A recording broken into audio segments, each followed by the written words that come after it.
Әлегә биредә төзелеш көрелтүсе, әмма тиздән 850 мегаватт куәтле пар газ җайланмасы сафка басачак. Зейграсындагы төзелешне рөхсәт алыну белән былтыр декабрьдә башлаганнар иде.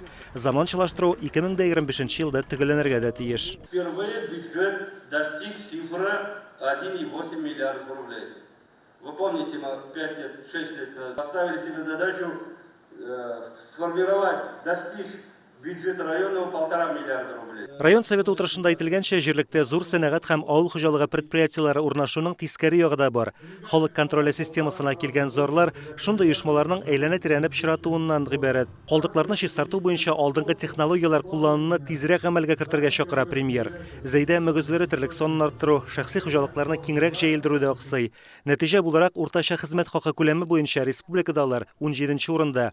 23 оешмада аны яшәү минимумнан азрак түләгәннәр. По прогнозу, уровень бедности в республике по итогам 2021 года составит 6,3%, по Заинску сейчас на уровне 7,5%, что выше среднего показателя.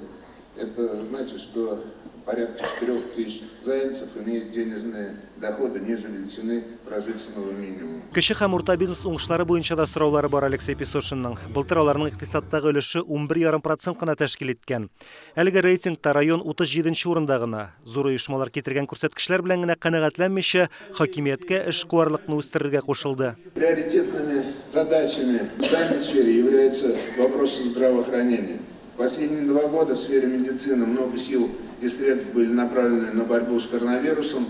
Пандемия продолжает испытывать систему здравоохранения, кадровый состав отрасли на прочности. Большая работа в части модернизации системы здравоохранения проведена в Заинском районе. За последние 5 лет капитально отремонтированы и оснащены оборудованием диагностический корпус, операционный блок, стационар, ЦРБ, детская и взрослая поликлиника, филиал поликлиники номер 2, построено 8 модульных ФАПов и 2 врачебные амбулатории. Мәгариф дәрәҗәсен күтәрү буенча да эшлиселәре бар зәйләрнең аеруча уку йортларында иминлекне тәэмин итү юнәлешендә. Бердәм дәүләт имтиханнары нәтиҗәләре 4 фән буенча яхшырган: рус һәм француз телләре, информатика һәм географиядан.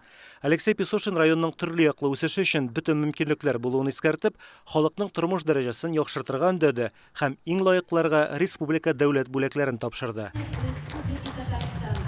Зәй районнан Радик Гыймаев, Гөлнара Миңнеханова, Александр Лихачев, Яңа Гасыр каналы.